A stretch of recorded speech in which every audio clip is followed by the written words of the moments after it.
Dark Souls is known for its sick and twisted difficulty, that's no secret. Random ambushes, poison rats, cursed enemies, knockback archers, lava pits, insta-kill fire-breathing dragons, and literally immortal bosses are just a few of the things that the game holds above your head to make you feel beneath it, like you don't even deserve to be holding the controller in your hands. That is why I will never forget the defining moment of my first ever Dark Souls playthrough. About 5 hours in, and this game had ticked every box in the difficulty category.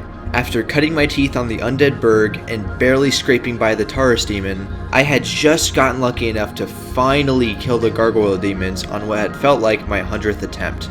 I marched my way up to ring the first bell of awakening in victory. I felt like I was on top of the world, before very quickly being humbled by the lower basement, a place where foolish hopes and dreams wash up to die. Its residents, the undead assassins, greet you by jumping out of doors and slitting your throat, though that's just an appetizer for the main course that lies behind the fog gates, the Capra Demon, a terrifying monster that somehow wandered its way from the depths of the earth, slicing up any being in its path. Unfortunately, you are a being in its path. Normally the Capra Demon wouldn't be that big of an issue if its boss arena wasn't the size of a shoebox, giving you no room to dodge its wide-swinging attacks. But the worst part comes in the form of his two little mangy undead dogs. They can move faster than the speed of sound and deal just as much bleed damage, which means if you're bitten a few times, you immediately lose half of your health. The Capra Demon fight is torture because it makes you panic, makes you mad, makes you mess up, and make stupid mistakes. But most importantly, it feeds that narrative that Dark Souls exists purely to crush your will. I don't know how many times I was getting instantly wiped by the Capra Demon without getting a single hit in on him, but it was more than enough to make me want to uninstall the game. Yet, I wouldn't let Dark Souls get the better of me, so I cleared my head and rethought my approach. There was this staircase on the left of the arena that led to a small ledge. I decided to give it a shot and stand awkwardly on the backside of the ledge, giving me a free shot at the dogs, surprisingly. Now that they were dead, I just had to focus on the Capra Demon. But as it turns out, he can't even reach you if you stand on the ledge. He will just fall down to the floor, standing still in confusion, giving me the chance to go for the killing blow. This one moment made me realize something about Dark Souls, that this entire game was all one big lie. I began to uncover a massive conspiracy, one that spanned the farthest reaches of the world and back, one that seemed every single person but I was in on. So in order to get to the bottom of this mystery, I needed to go back to where it began with this man, Hidetaka Miyazaki. Miyazaki didn't have much growing up. His parents couldn't afford any fancy toys or children's books due to heavy financial troubles. So Miyazaki pretty much lived off of whatever he could find in his local library. This is how he found his love of English fantasy novels and just fantasy stories in general. They would bleed into his passion for video games as well, as he would later discover Kingsfield, a series made by a more lesser-known Japanese company called From Software. Miyazaki would go on later to graduate college and start work at an IT company, though he claims that this was more out of a need to quickly find a job and support his family, as he was never really happy in the role. But his life would change when he was later reintroduced to his love of games through the PS2 classic Ico, which showed him just how impactful the medium could be when used to its fullest effect. So at 29 years old, he made a career change. Miyazaki would apply to whatever game development companies he could, but none would hire him due to his age, as the industry preferred young talent, all except for From Software. At the time, they were in the middle of working on a new entry in the Armored Core franchise, and threw Miyazaki in the role of planner. FromSoft was so impressed with what he was able to do with literally no experience, that they put him on as director for the 4th Armored Core game. He would continue to work his way up the company until one day he heard of a certain project that was under development deep within FromSoft. Around the very early years of the PlayStation 3, Sony was struggling a bit to get their new console off the ground, as Microsoft had swept them off their feet with the Xbox 360 by releasing it a year earlier and pricing it $100 cheaper. Though most importantly, Xbox had locked the hot new open-world fantasy RPG, The Elder Scrolls IV Oblivion, as a console exclusive for about a year. So Sony executives thought that they could cash in on that fantasy hotness by making their own fantasy RPG. Sony approached From Software for the task, which is a good choice as they created the Kingsfield series.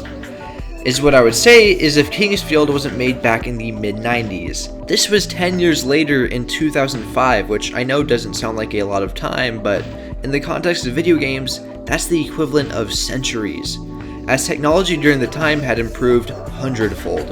FromSoft hadn't made a new Kingsfield in forever since they stuck with where the money was, giant robot mech games. Though that was a lot of PlayStation cash up for grabs, so From Software decided, what's the worst that could happen? Well, as it turns out, not much, because almost immediately after the project started development, it stopped because nobody at FromSoft knew how to make an open-world fantasy RPG, or even how the PS3's notoriously confusing cell processor worked. From the very start, the project was considered a failure, but it was being funded by Sony, so FromSoft had to keep the ball rolling. Luckily though, they didn't put all of their eggs in one basket, as they had multiple other big releases that they could fall back on financially. So FromSoft just kinda shoved the fantasy RPG into the corner of the janitor's closet in blissful ignorance. But once Miyazaki caught word of this doomed project, he saw it as an opportunity. Since it was considered a failure, he could do pretty much whatever he wanted with the project as no one would care. He begged to be put on the staff as director, and after some relenting, FromSoft handed him the keys. Miyazaki's first order of business was to retool it completely from a first-person open-world story-driven game to a linear combat-focused third-person one. Literally the opposite of what Sony had asked for. He wanted to make something that would go back to the fundamentals of game design. He felt that modern games had become far too linear in their approach, never offering the player true freedom to make their own decisions when it came to gameplay. In most AAA games at the time, you had to fight the same boss the same way at the same time as every other person. Miyazaki wanted every player to have a completely different experience through not only different playstyles, but being forced to regularly rethink their strategy depending on the circumstances. This project Miyazaki was working on would go on to be the game we all know and love today, Dark Demon's Souls. Demon apostrophe S Souls would be a monumental flop when it first released in Japan, selling only 19,000 copies. It's safe to say that Sony was not happy with what they ended up with, not even giving Demon's Souls the opportunity to release in the West. Though as luck would have it, even with all of its faults, the PS3 did not have a region locking system, meaning somebody in the US could play the Japanese release of the game with zero issues. As rumors began to pour in online about a mysterious dark fantasy game that truly tested your mettle, streamers and YouTubers would flock to Demon's Souls in droves. The game would soon earn enough prestige that another company, Atlus of all people, ended up publishing the game overseas for everyone to enjoy. Demon's Souls would go on to be the blueprint for the Soulsborne series as we know it today, with a heavy emphasis on the word blueprint. Demon's Souls was far from perfect, especially when it came to the overall balancing. Magic builds were far too overpowered, to the point where it was clear that the game was not meant to be played as such, though everyone would inevitably go down the magic route, in a way defeating the whole purpose of Miyazaki's vision for every player having a unique experience. Though luckily, he would have a second go. Due to the success of Demon's Souls in the West, game publisher Bandai Namco saw the opportunity for something much bigger. So they swooped in and contracted FromSoft to start work on the legally distinct Dark Souls, since Sony technically owned the rights to Demon's Souls. This time, Miyazaki would continue with his approach of trying to give every player a unique playthrough, but he knew that would be almost impossible. There was always going to be the best playstyle, the best strategy, or the best route. So in Dark Souls, Miyazaki made a drastic change to the overall build crafting system. While there was an expansive array of weapons in Demon's Souls, no one really touched them since miracles and spells were all the rage. So Miyazaki decided to heavily scale back magic in Dark Souls in favor of melee combat. This would allow him to design the weapons to be very different from one another in terms of moveset. In Demon's Souls, it was more akin to your weapons feeling like counterparts to your overall stats and playstyle. But in Dark Souls, it feels more like the weapon is what decides how you play the game. This is further expanded by some weapons having different ways to upgrade them. Most players start out using basic ones, such as the S-Talk and my personal favorite, the Claymore, which can be upgraded by kinda just playing through the game regularly. But in my later playthroughs, I would begin to go for more hidden ones such as the Gravelord Sword, which requires you to kill Titanite demons, monsters that lurk in the underbellies of every level. This drastically affected my playthrough as I often had to take different routes or explore locations that I otherwise avoided before, forcing me to get over my fears and handle them. All of these changes culminate to form, in my opinion, the essential game design element that makes Dark Souls so special.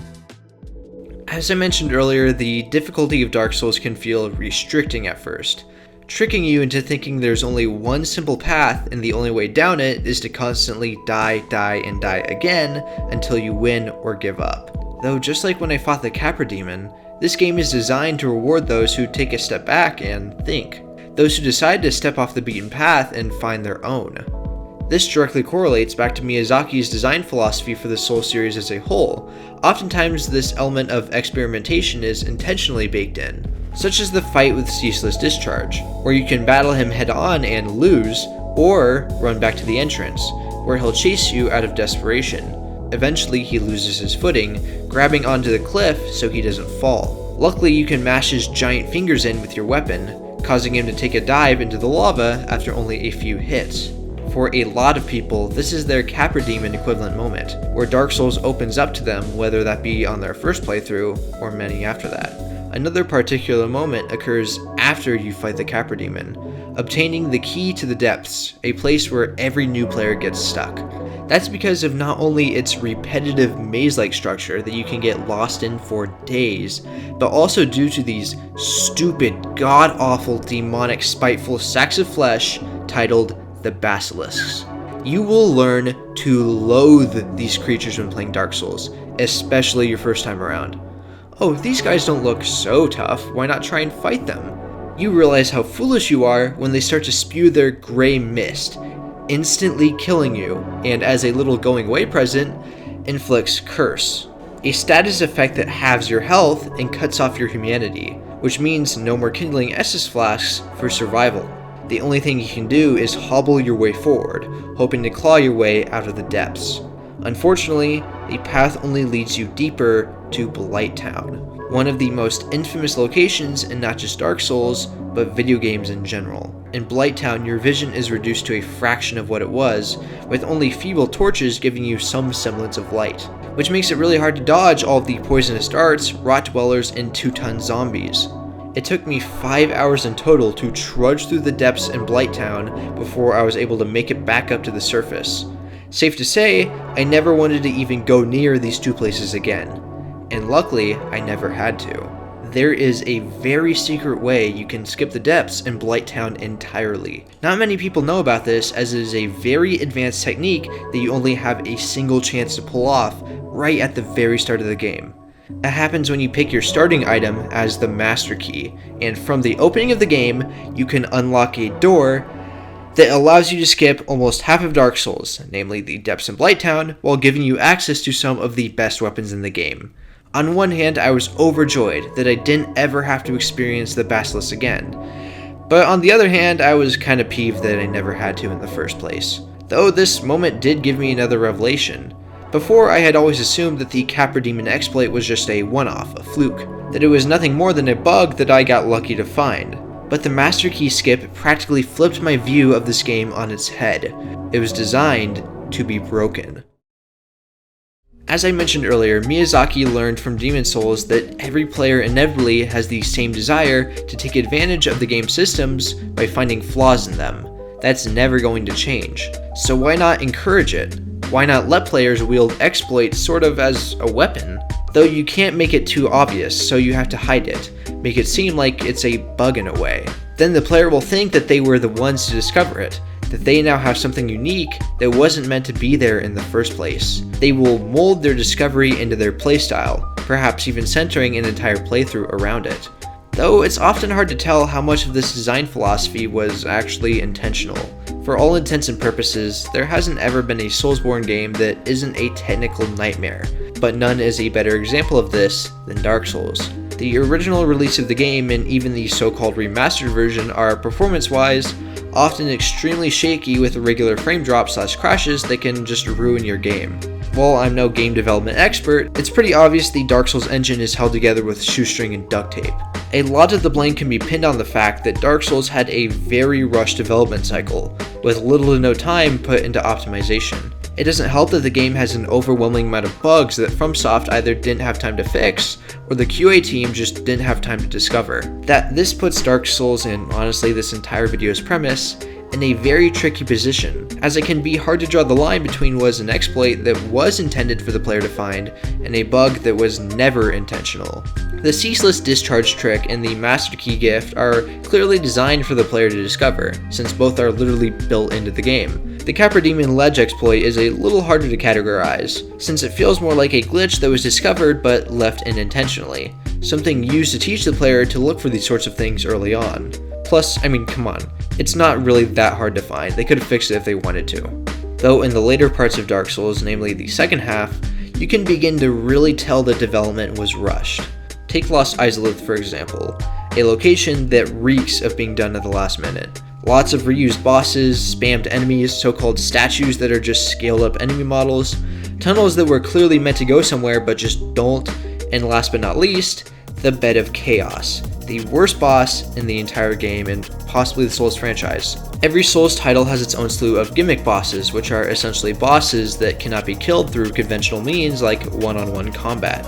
Our earlier example of Ceaseless Discharge can be described as a gimmick boss in a way, since you are meant to kill him by making him plummet to his death. The Bed of Chaos is much trickier, as it has 2 weak points that you need to hit right at the start.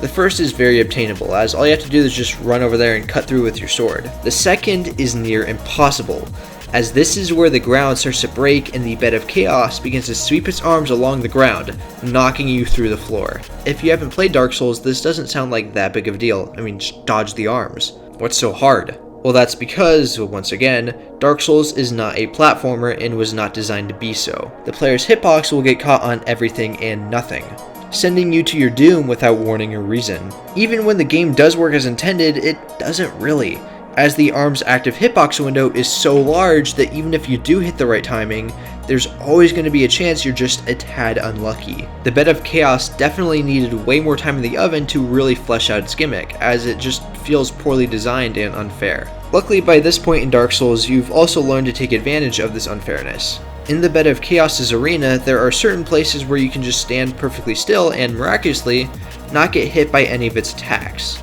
giving you the opportunity to pull out a bow and take a clean shot at its first 2 hearts, while unlocking the path to its third. If I'm being honest, I don't really know how to feel about this exploit. Every little trick and gimmick before this gives you an indescribable rush of pride when you discover them, since Dark Souls tricks you into thinking you outsmarted it, when in reality, this was all within the game's expectations. The same cannot be said for the Bed of Chaos exploit, because it is just so clear Dark Souls never actually accounted for you to do this, since there was never a fully fleshed out way to defeat the Bed of Chaos in the first place. The same can be said for a lot of the second half of Dark Souls. Like, you're more or less just taking advantage of the fact that Miyazaki and his dev team were never able to truly finish the game.